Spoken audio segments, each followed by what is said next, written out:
أعوذ بالله من الشيطان الرجيم. بسم الله الرحمن الرحيم. إذا جاء نصر الله والفتح ورأيت الناس يدخلون في دين الله أفواجا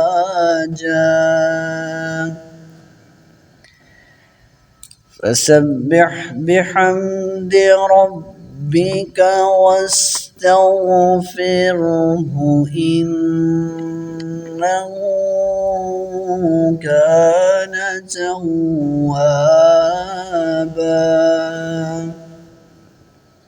صدق الله العظيم.